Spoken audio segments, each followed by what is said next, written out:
Okay, so we're going back to the basics, literally, of selling, which is knowing your ICP. And that is something that I wish more and more people truly understood, where it's like those first emails, I'm not trying to get a response. I'm trying to get any type of engagement. That is the one thing that you need to focus on, whether just to raise their curiosity, get a reply, start a conversation, and then eventually book a meeting. You can't rush it, even though I know we're all under pressure.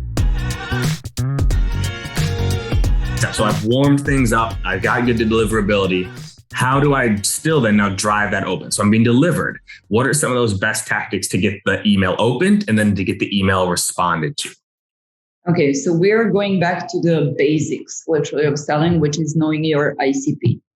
When it comes to knowing your ICP, the reason that it's important is not only that you know your value prop, you know all of the things that you want to say. It's more about how do you then do your lead generation.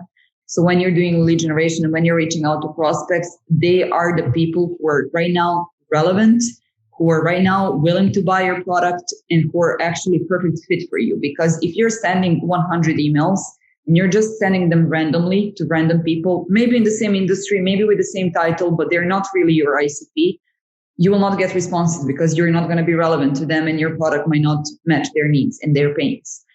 When you have the very nailed down ICP and you know what are the buying signals or trigger events or however you call them, let's say maybe for us it would be any new company that got a new head of business development or a new SDR or is expanding into the new market. This is your trigger that you can then leverage in your copy throughout the sequence and always personalize. Even if you're doing personalization at scale and you're not investing so much effort into creating personalized intro lines, etc., you can make the email feel personalized and relevant simply because you're talking to these people who are going through something at this moment that you can help and address specifically because they're going through this time.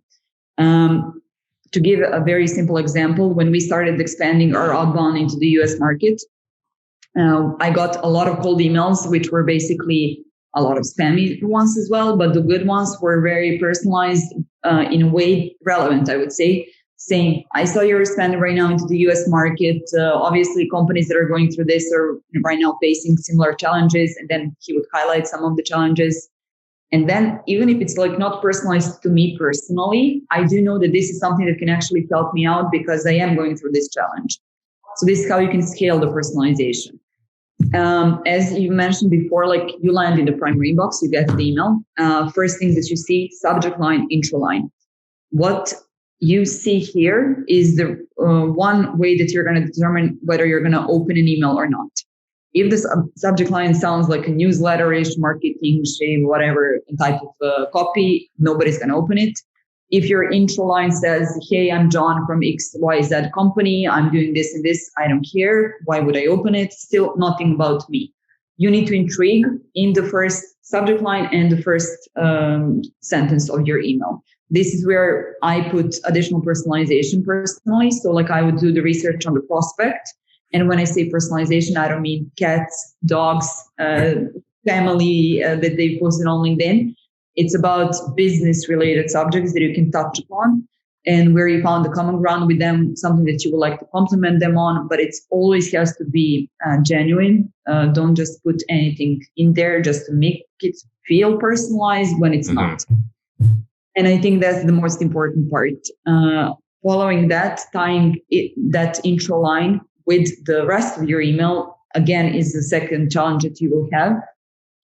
And it's all about making it connected and staying relevant in the course, not splitting the personalized line and then going straight into the pitch. Again, it will not make sense. And giving them room to breathe, really building that relationship. The end goal of the first email, at least, that you send is not really to book a demo. It's to get a reply, is to start a conversation. That is the one thing that you need to focus on, whether just to raise their curiosity, get a reply, start a conversation, and then eventually book a meeting. You can't rush it, even though I know we are all under pressure of targets.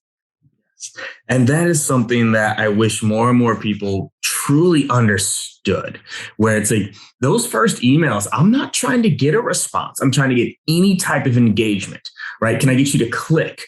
right? If I can get a response, great. But I tell my own team, if it was as easy as sending templated emails and asking for 30 minutes, I wouldn't need salespeople. Like if it were that easy, if I could just send a templated email with, hey, Nadja, I see you're the head of business development at Lemlist, and I'd like 30 minutes of your time to I wouldn't need salespeople. I could literally just blast everybody and get it back. This is where the salesperson comes in, is to make it relevant. I love how you said connect the dots. The personalization, you have to connect it to the value prop, and you have to connect that to then whatever that call to action needs to be. And you said it well, right? People are like, hey, KD, loved your post. We help VPs of sales, You're like, you had me for 1 second. You had me for a second, right? And so I actually want to spend a little more time on this. How do you craft that second part, right? Like, you've touched around a little bit, like really knowing your personas, really knowing your ICP. How do you craft that value prop or that hook that makes them, okay, like this person gets me a little bit, or this person's worth talking to? How do you craft that part of the email? It's exactly as you said. So when you know who you're targeting and when you know why you're targeting that specific person, this becomes so easy. So for example, you would be able to say, seeing right now that you're, let's take a company as an example that is helping increase the lifetime value of the customers. So like you're focusing on the retention. And you maybe like your lead gen might be based on companies that are focusing more on the client acquisition. So like investing into the client acquisition rather than optimizing their current clients and increasing their value to get more revenue. So you would be saying like, hey, so you're running seeing your Facebook ads that you've been running these days. They're all over my feed. I'm curious right now and then you leverage that. Like, do you want to make sure that you're actually right now leveraging additional revenue channel, not only investing? Like, you would be able to pinpoint what are the pains, highlight the pain. So what it is, the pain that you're facing, and then offer a solution based on that. It becomes so easy when you have this ICP, because then you can connect it all together. And again, tying it in is about mentioning, because of this reason, this is why I thought this would be interesting to you. You are going through this challenge that we're seeing every day from either you or your similar customers like yourself. And this is something that they do or that you can do to actually help it out and make sure that it doesn't happen. Have you thought about this? Like highlighting the pain, even if they don't have it, maybe they are not aware that they have it, and then bringing them to like an ideal world of what can actually happen if they do things differently. I love that type of style of like, have you thought about this? Have you seen this? When's the last time you looked at? Have you asked your people this? Like planting those seeds of questions early leads on to it. Now, last on this session, before we kind of move into some more mindset stuff as well around this, is any tips on how to learn the ICP well, right? Because you are in a unique position where you're a sales leader selling to sales leaders who have sales reps. You have sales reps. So you know the problem. So you can speak to it. For the people that don't, right? And this is what's amazing to me still is I think it's like less than 10%, I think, of SaaS salespeople use their product. Mm-hmm. So we got the other 90% that don't, right? They're selling to security, they're selling to finance, they're selling to HR, they're selling to biz intelligence, right? They're selling, like, they don't use it. So how can a sales rep or a sales leader nail that ICP when they are not the ICP? Exactly. That's a great question. And first thing that I would like to highlight, it's not only on your manager. Like if you come as a new SDR and maybe your manager is not as good as you would hope it to be or like it to be. Maybe he doesn't walks you through the ICP entirely or onboard you properly.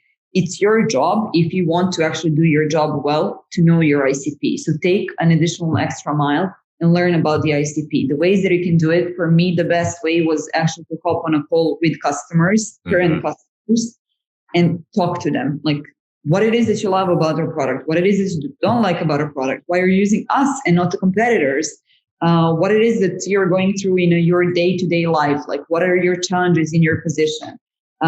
Talk to them and really understand them well. Second of all, you can actually go on and research a bit the industry. So like the way that I would typically start my ICP exploration is I would go to our customer reviews, so like Quora, G2, etc., and just check out what the ICP is talking about you, like what it is that they like about you. Maybe you have your value prop completely wrong. Maybe it's not the things that you're pushing. Maybe it's something completely opposite. Then learn about the industry, like join the communities that your ICP is in. If you're talking to sales, obviously communities, we know all of them that are right now very active. You can join the conversations. You can see what people are writing and talking about. Be a part of those ecosystems and learn from the others. Networking is the best way possible to do it. Like connect with thought leaders in the industry, check what they're writing. For example, if you're starting in sales, check Kevin, check his LinkedIn profile, and check the content that he's posting. You will get soon an idea of what it is, the common pains, struggles, and everything that people are talking about.